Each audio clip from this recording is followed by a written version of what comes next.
आज हम बात करने वाले हैं नेपाल के दूसरे सबसे बड़े शहर की, जो झीलों, तालाबों, पहाड़ों, प्राकृतिक सुंदरता और अपने पर्यटन स्थलों के लिए फेमस है। जी हाँ, बिल्कुल सही पहचाने, हम बात कर रहे हैं पोखरा शहर की। और आज हम जानेंगे यहाँ के कुछ अजीब नियम, कुछ चौंका देने वाली परंपराओं और खास बातों के बारे में। तो देर किस बात की, अपना सीट बेल्ट बांध लीजिए अच्छे से और निकलते हैं पोखरा की शानदार सफर पर। दोस्तों, दक्षिण एशिया का सबसे प्राचीन देश है नेपाल, जो अपने सुंदर नजारे, प्राकृतिक सुंदरता, धार्मिक महत्व और लगभग 5980 फूलों के पौधों की जातियों के लिए पहचाना जाता है। हर तरफ खूबसूरती से सजे इसी देश का हिस्सा है पोखरा, जो काठमांडू के नेपाल का दूसरा सबसे बड़ा नगर है। ये गंडकी अंचल के कास्की जिले की पोखरा घाटी में स्थित है और पहाड़ों, झीलों, मंदिरों सहित बाजारों के लिए दुनिया भर में फेमस है। अगर आप एडवेंचर के शौकीन हैं और किसी ऊंची जगह पर जाकर प्रकृति को महसूस करना चाहते हैं, तो पोखरा आपके लिए बिल्कुल सही है। पोखरा शहर 464.2 वर्ग किलोमीटर के एरिया के साथ नेपाल का दूसरा सबसे बड़ा शहर है, जिसे सबसे खास भी माना गया है। वहीं यहाँ की कुल आबादी करीब 4,76,000 है और खास बात यह है कि पॉपुलेशन के लिहाज से भी पोखरा नेपाल का दूसरा सबसे बड़ा शहर है।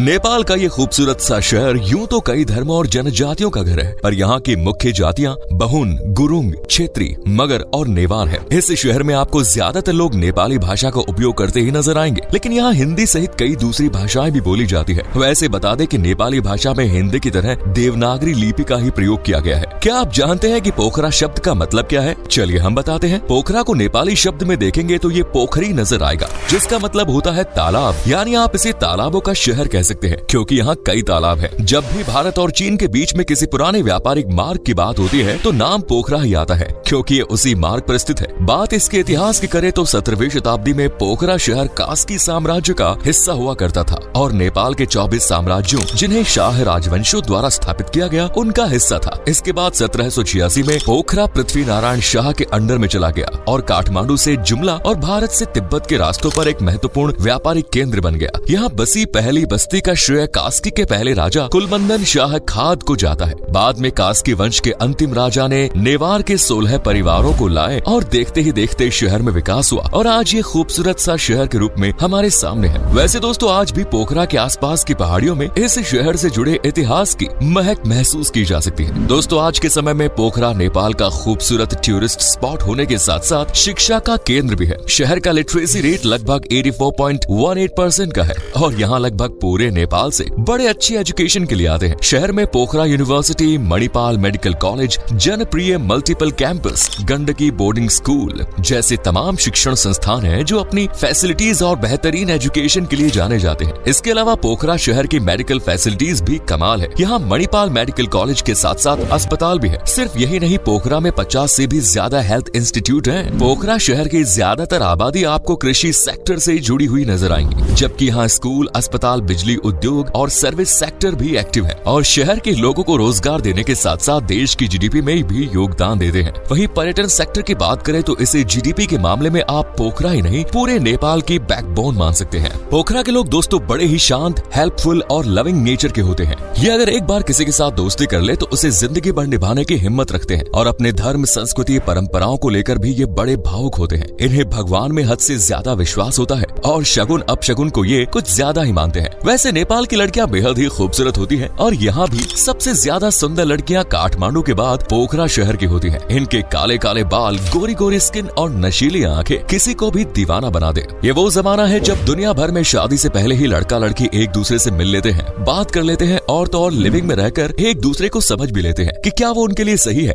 क्या वो दोनों एक दूसरे के साथ जिंदगी बिताएंगे। लेकिन पोखरा में परंपराओं को इतना माना जाता है कि यहाँ आज भी 90% दूल्हा दुल्हन को शादी से पहले एक दूसरे को मिलने तो दूर, देखने तक की परमिशन नहीं होती। दोस्तों, वैसे तो खाने पीने का शौक दुनिया भर के सभी लोगों का होता है, लेकिन खाने पीने के मामले में पंक्चुअलिटी किसे कहते हैं, ये हमें पोखरा से सीखने की जरूरत है। यहाँ मेनली 2 बार खाना खाया जाता है, जिसमें सुबह का भोजन करीब 7 से 8 बजे और रात का भोजन भी करीब 7 से 8 बजे। और खाने में दाल भात इनके फेवरेट है। लेकिन हाँ, ये लोग स्नैक्स के बहुत बड़े दीवाने हैं। पोखरा में एक बात जो याद रखनी चाहिए वो ये कि इस देश में उल्टे हाथ से खाना खाना असभ्य लोगों की पहचान है। इसीलिए यहाँ उल्टे हाथ से कभी किसी के सामने खाना ना खाएं, वरना लोग आपको तुच्छ नजरों से देखेंगे। खैर दोस्तों, पोखरा नेपाल का ही हिस्सा है, इसीलिए कई अजीब मान्यताएं जो नेपाल में फॉलो होती हैं, वो पोखरा का भी हिस्सा है। जैसे यहाँ खुद के पैर छूना अपमानजनक माना जाता है और सिर को पोखरा वासी बहुत पवित्र मानते हैं। इतना कि सिर को छूना ये असभ्यता की पहचान मानते हैं और ऐसा करने वाले को कभी माफ नहीं करते। पोखरा में किसी भी अतिथि का स्वागत करने के लिए भारत की तरह ही सबसे पहले लोग दोनों हाथ जोड़कर उन्हें विश करते हैं और फिर चाइनीज और जापानीज लोगों की तरह सिर झुकाकर उनका स्वागत करते हैं। और वेलकम में यहाँ भी गेस्ट्स को नमस्ते कहते हैं।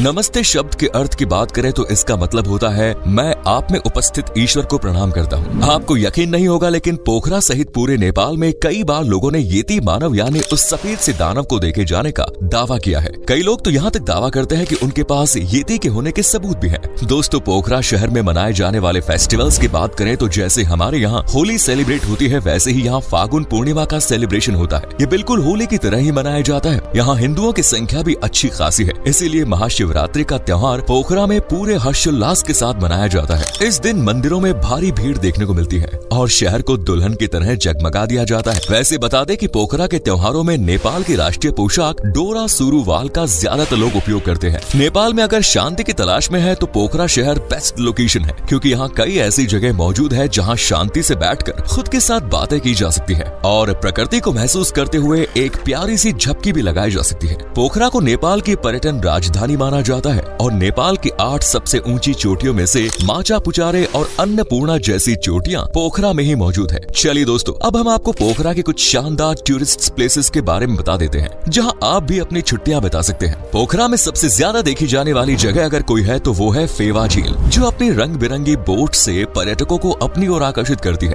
प्राकृतिक सुंदरता क्या होती है ये फेवा झील पर जाके ही अनुभव किया जा सकता है। बीच में पानी, चारों तरफ हरियाली, आसपास ऊंची ऊंची चोटियां और पानी के बीचों बीच नाव की सवारी। हा मजा आ जाए। और तो और लेक के द्वीप पर ताल बाराही मंदिर। पोखरा की सैर किसी धार्मिक स्थल के साथ करनी है तो ताल बाराही मंदिर सबसे सही जगह है। माँ दुर्गा को समर्पित ये एक झील मंदिर है जो कास्की जिले में पड़ता है। इस मंदिर को विजिट करना इसलिए भी जरूरी है क्योंकि ये हिंदू नेपाली संस्कृति का बेजोड़ नमूना है, जिसे 14वीं शताब्दी में बनाया गया था। ये चारों तरफ से झीलों से घिरा हुआ है, जिस वजह से मंदिर की खूबसूरती कई गुना बढ़ जाती है। झीलों के इस शहर की तीसरी सबसे बड़ी झील है रूपा ताल झील, जो पोखरा घाटी के दक्षिण पूर्व में स्थित है और ताजे पानी के लिए पहचानी जाती है। दुनिया की भागदौड़ से दूर इस झील के पास आने वाला हर शख्स यहाँ आकर खुद को बेहद हल्का महसूस करता है। इस झील को लोग अक्सर शांत झील भी कहते हैं क्योंकि यहाँ गजब की शांति फील होती है। बौद्ध पैगोडा शैली का स्मारक पोखरा शांति स्तूप पोखरा की अनाडू पहाड़ी पर मौजूद है, जिसे पर्यटन का आकर्षण केंद्र माना जाता है।